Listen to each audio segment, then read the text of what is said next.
Vous avez essayé de joindre un numéro à partir du téléphone ou le téléphone, qu'est-ce que vous avez fait avec?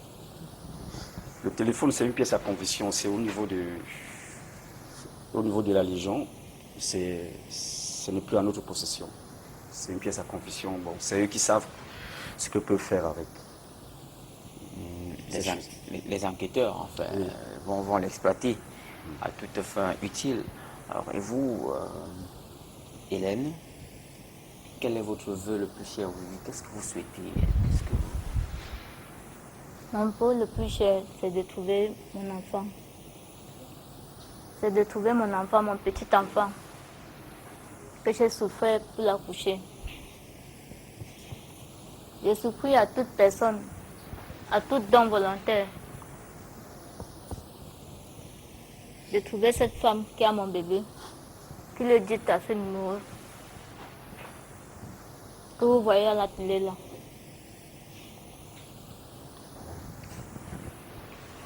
Je ne sais pas quoi dire. Et à la femme, si jamais vous avez un message pour elle, à la dame en question? Oui, à cette femme en question. À cette femme en question, je lui demande pardon, je me mets à genoux devant elle, de venir remettre mon bébé. De venir remettre mon bébé, pardon, de venir remettre mon bébé. C'est le vœu le plus cher pour moi.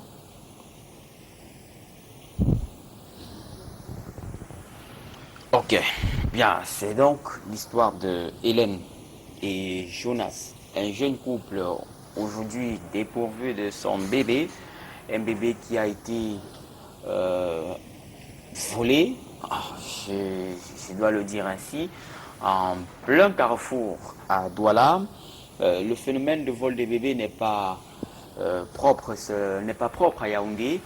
C'est un cas vécu à Douala et le cas qui a plus que jamais remis l'équation au goût du jour, c'est bien le cas Vanessa, la jeune Vanessa Tchatchou qui est âgée de 17 ans et qui est sans nouvelles de son bébé depuis plusieurs mois. Alors, regard social par la voix de notre correspondant à Yaoundé, Marcelin Gansop est allé en famille pour voir comment la famille Vanessa Tchatchou vit ces moments douloureux dans un reportage que je vous propose de suivre et juste derrière, nous recevons nos experts. Un après-midi de février 2012, nous bravons les quelques kilomètres qui séparent le centre-ville de ce quartier, dont nous taisons volontairement le nom, pour des raisons évidentes.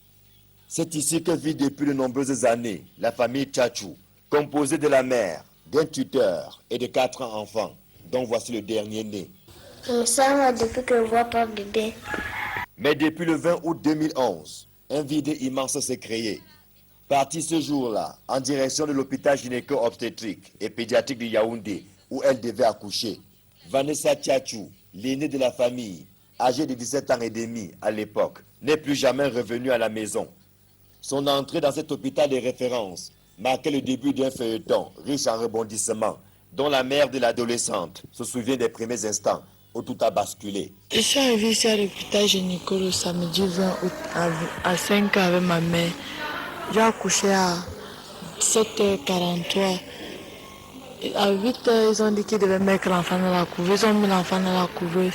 Ils m'ont installé ici en salle 2, lit 12 de la maternité. À 14 h passées, elle est venue me dire que maman a volé le bébé. Après, je le vois en train de pleurer. Maman, on dit que tu as volé le bébé. Quoi? On dit que tu as volé le bébé. Et là, tous les infirmiers de la maternité ont commencé à dire, c'est vous.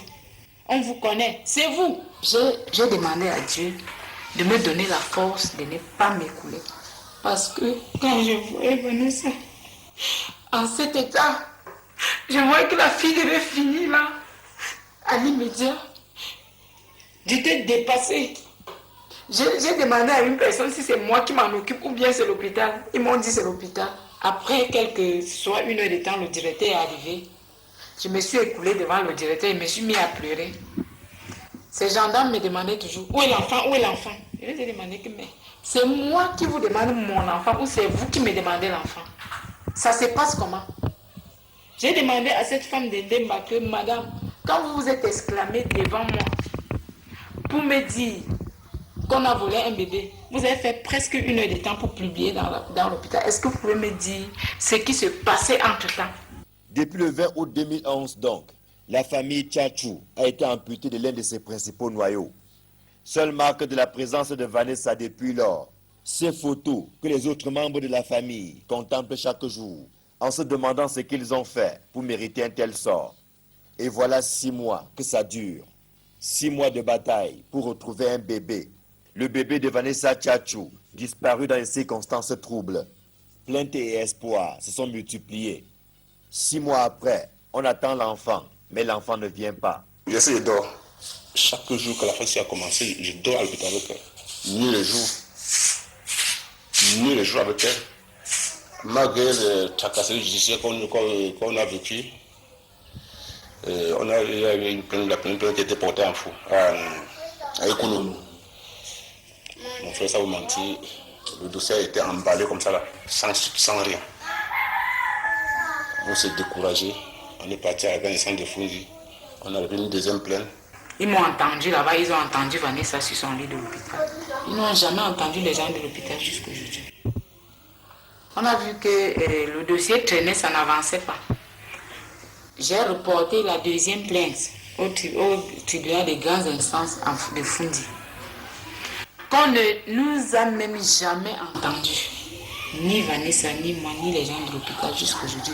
Et on a laissé une somme de 200 000 francs. Les frais qu'ils nous ont demandé pour qu'on soit enregistré, on l'a fait. Mais le dossier est comme ça depuis le 18 septembre. Si cette situation est invivable pour Vanessa Tchatchou, elle a également laissé et continue de laisser des marques indélébiles au sein de la famille. Chez moi, tous mes enfants sont troublés. Je veux vous rassurer que mes enfants sont déjà renvoyés au lycée. Ils seront renvoyés à la fin d'année. Puisque mes 2 enfants qui sont au lycée, l'autre a eu 26 heures d'absence. Pour problème de retard. On n'avait jamais renvoyé mes enfants. Celui qui a eu 26 heures d'absence, il fait seconde, c'est au lycée. 8 jours d'exclusion. Celui qui fait 4e allemand, 18 heures d'absence, 3 jours d'exclusion. Vous voyez que l'enfant a plus de 30 heures d'absence. Donc ils sont renvoyés, ma vie est perdue. Je suis troublée. Regardez un petit garçon, il vient d'avoir 6 ans. Il n'a même pas encore 6 ans. Je l'abandonne depuis 6 mois. Je ne peux pas m'asseoir, chercher à manger aux enfants. Ce problème a traumatisé toute la famille. On dit qu'on a seulement remis à Dieu. Comme nous, actuellement là, si on vous dit qu'on a connu une porte pour dire que venez au secours, tout un Camerounais, même dans le monde entier, n'a plus qu'on peut comprendre ce problème, ça les choque à un niveau que ce n'est qu'avec les paroles qui nous remontent.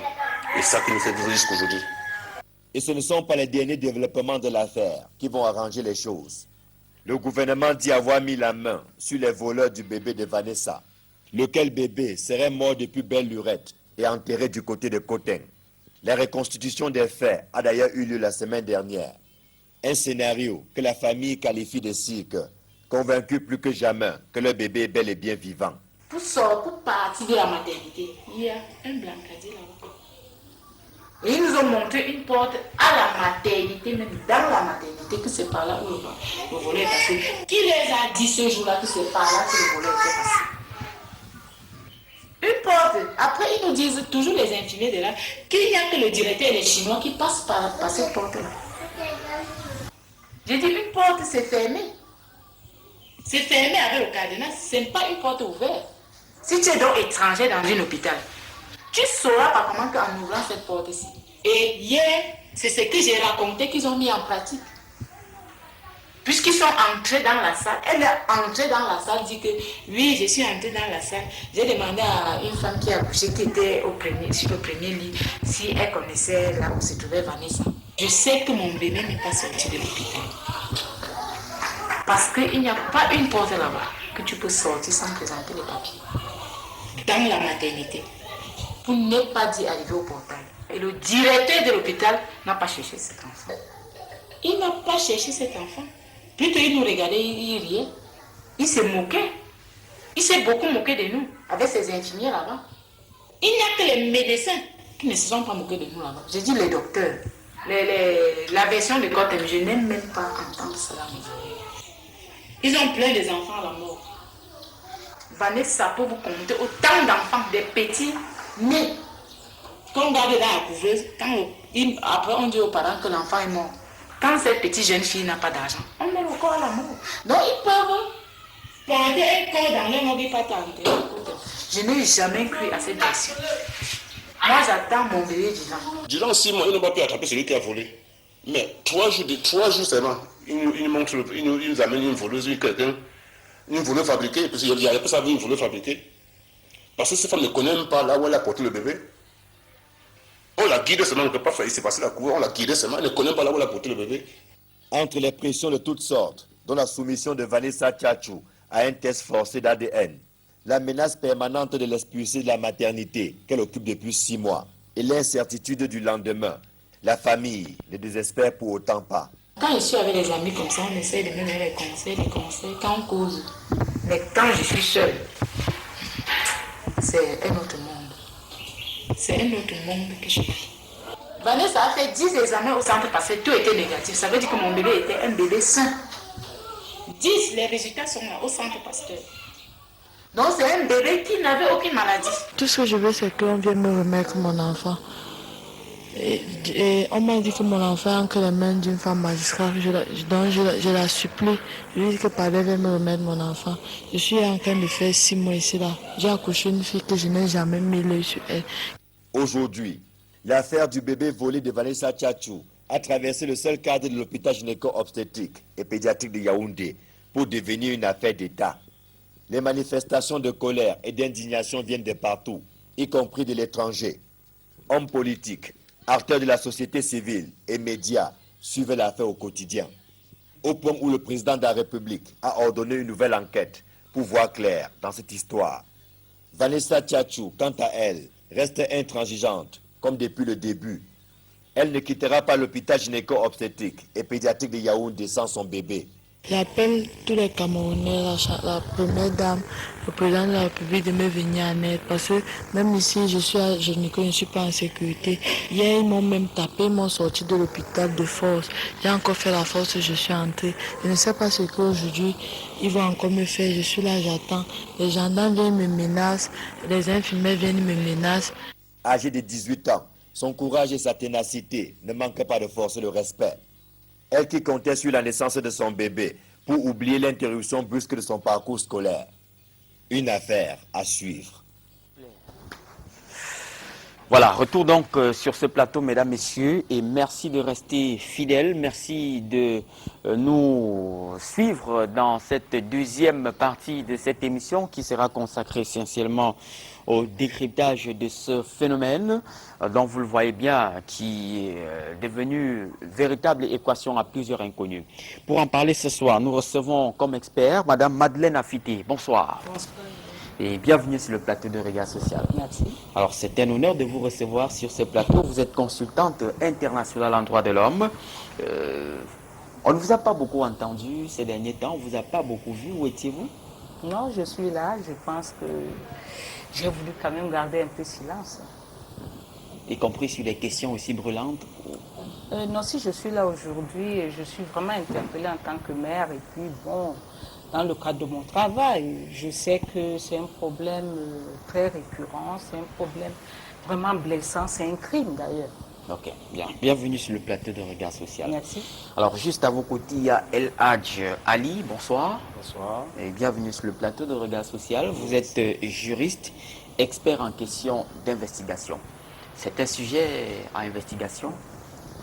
Si, vous savez, non seulement je suis sur ce plateau ce soir, peut-être pour décrypter, et pour vous faire part également du fait que moi-même je sois une victime de ce phénomène. Mais ce soir, c'est votre casquette d'expert qui nous intéresse. Justement, parce que nous allons aborder des aspects techniques d'investigation par rapport à ces histoires qui brûlent dans la société pour le moment, et que, ma foi, je dis, nous avons des services de police, des services de renseignement très compétents ici. Peut-être qu'on ne leur permet pas d'ouvrir la bouche, hein, et d'acheminer vers qui de droit, surtout, de regard ces informations, de Ok. mieux exploiter. D'accord. Nous allons nous mettre ensemble avec vous hein, dans